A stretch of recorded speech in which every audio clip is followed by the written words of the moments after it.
Texas Revolution by Sydney, Ethan, Brooke, and Trevor. Yeah.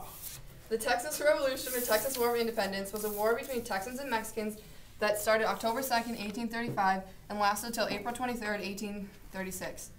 The story of Texas begins with Moses Austin, a banker that dreamed of starting a U.S. colony in Spanish Texas.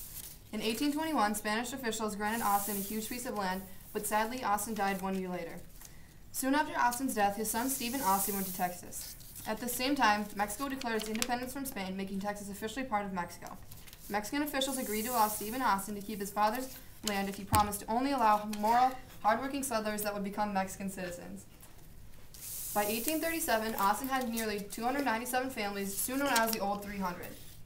The success of the Old 300 started a rush of people coming to Texas. In 1830, there was nearly 25,000 Americans and 4,000 Tejanos. Because of this, tension between the two groups began to rise. Americans and Tejanos both had lots of complaints. Americans disliked that all the official documents were in Spanish, a language most of them didn't know. On the other hand, Tejanos disliked that American settlers didn't show respect for their culture and had no intentions of becoming Mexican citizens.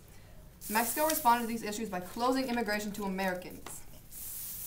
Closing immigration made Americans furious. They wanted Texas to be split into two Mexican states so that Americans could run their own government.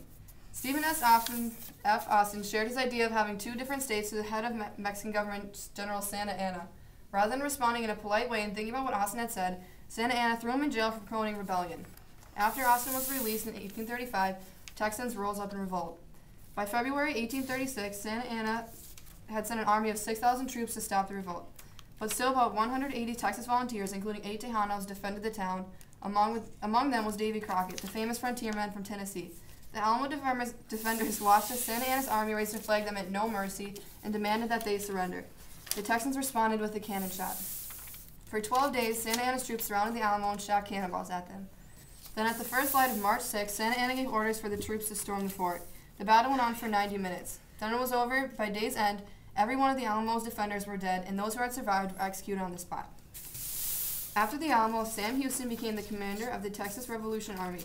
He understood the Texans' rage and wanted to stop Santa Anna for good. Sam Houston's strategy against Santa Anna's army wasn't popular, but it worked perfectly. In April, Santa Anna's troops had caught up with Houston's army, so Santa Anna, expecting an attack that night, kept his troops awake all night on alert.